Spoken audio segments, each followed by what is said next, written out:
daughter Sarah, who is now 19, when she was a kid, she used to annoy the heck out of me. Because every time I told her to do something, she would say, why? You know, I say, Sarah, you need to eat your vegetables. She says, why? You know, Sarah, you have to go to school. Why? You know, so at one point, and Sarah grew up in Abu Dhabi. You know, my kids, my first two kids were born in Seattle, grew up there. My two younger kids were born in Abu Dhabi. And for me, I've spent most of my time between Abu Dhabi and Seattle. When I first came, it was 1985, fresh from university, and I was the first Arab female reporter in Gulf News at that time. You know, and it was just a privilege. It was a privilege to see how the country transformed. It was an amazing, amazing journey. And now I take you back to Sarah, my daughter, who asks all these whys. For me, I had a very interesting journey. You know, journalist, lived in Seattle, Washington, set up businesses, worked with Boeing, worked in marketing, set up my own restaurant, you know, just back and forth. Came back, and I became marketing director of Thuraya Satellite Telecommunications Company, which was an incredible, incredible journey. You know, I had a portfolio of 110 countries, marketing-wise. We had branding and events and, you know, vertical and horizontal products. It was just an incredible ride. And in fact, Thuraya actually celebrates its 25th anniversary next month. So I'm very excited about that. And I'm very much in touch with the Yasat team and the Mubadala team. But the interesting thing is, I set up my own agency, and then immediately after that, I did something that maybe was a little bit borderline dumb. I was a small business, but I wanted to create change. And so I set up Tamakkan in 2009, and what I wanted to do is I wanted to create an ecosystem. So here there are images. You know, Musa's team said, "Tell us what you do." I said, "Listen, let me just share some pictures, and it'll show you my crazy journey, especially the last 2 years after COVID." So back to 2009, set up Tamakkan, and then I set up this movies film competition. And then I set up Tempo magazine because I wanted to celebrate art, you know, everyday people who were making extraordinary changes in our lives. You know, it was, you know, everyday people doing extraordinary things. And so I took up a big space in 2454. I was incubating, I was accelerating, I was giving a place and a voice and a time for people who just really wanted to do really cool things. So the good thing was it really connected with my purpose. And so that was sort of my journey until COVID. COVID, and I'm sure everybody will relate here. September 2020, I'm in Abu Dhabi, it's the lockdown, and I'm thinking, what the heck is going on? And this is where I went back to asking why, you know? It took me back to Sarah's why, you know. And I was saying, should I go back to work? I was doing a consultancy with the Baladi at that time. I was their innovation advisor. I was there for 2 years. They wanted me for another 5 years. And I thought, I have to get to the bottom of what's going on in my life. Something changed within me. And so I started to think, why? Should I continue that big space, that big agency, all the projects? Why?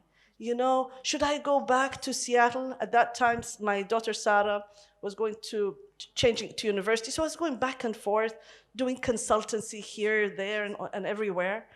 And so when that happened, I thought I needed to connect to something deeper in me. You know, it had to be something that was truly about where I was going to go. And for once in my life, I realized time is way, way more important than money. You know, so I thought to myself, you know, I have this incredible opportunity here and there, but you know what? I am going to go and I'm going to chill. So some of these pictures, you're going to see some crazy pictures of me in Seattle, Washington, the snow and all of that. I went to an island called Bainbridge Island. I don't know if anybody's heard about it, but it's off Seattle. You have to take the ferry, 30 minutes. And so I went from this crazy life, very fast-paced life in Abu Dhabi, and then suddenly I was on Bainbridge Island. And Bainbridge Island is, and I know my Bainbridge Island friends are gonna see this, and they just welcomed me. I was maybe the only hijabi on the island. Everybody was white, you know? They were rich, retired Americans. Many of them were working with Microsoft or Boeing or Amazon, and many of them were technologists and inventors and all of that. But they embraced me. Bainbridge Island embraced me. But everybody was going through this lockdown, and it was crazy, you know? So at that time, everybody realized that the world was going through a transformation, you know? We were changing, our kids were changing, our concept of work was changing. And so within that, I was there in this beautiful, idyllic island thinking, what's next for me? Where am I gonna go? And then I started to engage a lot with, you know, the thinkers, the forecasters, the people who were you know, thinking, what's next for the world? Why did this happen? And I know the Bill Gates, for example, and his teams there, they were thinking, what the heck is happening with COVID? Why did it hit us so hard? Why was the world not prepared? And suddenly, you know, with all of these conversations happening, for me personally, I thought we need more women leaders. We need more women engaged in leadership. And I'm not talking about implementation. I'm talking about policy creation. We need women to be part of the equation. And even when you look at all these wars, ladies and gentlemen, men, when they think about conflict, they think about conflict in terms of territories, in terms of borders, in terms of, you know, a power. Women think about the world in terms of nations, in terms of communities, in terms of neighborhoods, you know? The way we think about the world is different from the way men think about it. And for me, I had a first-hand knowledge of this. I was invited to speak at the women's engineering convention in Abu Dhabi. It was a wonderful event. But for me, it was mind-blowing because there were a lot of women there, and the way they were talking about city planning, urban development, they were talking about it in different ways.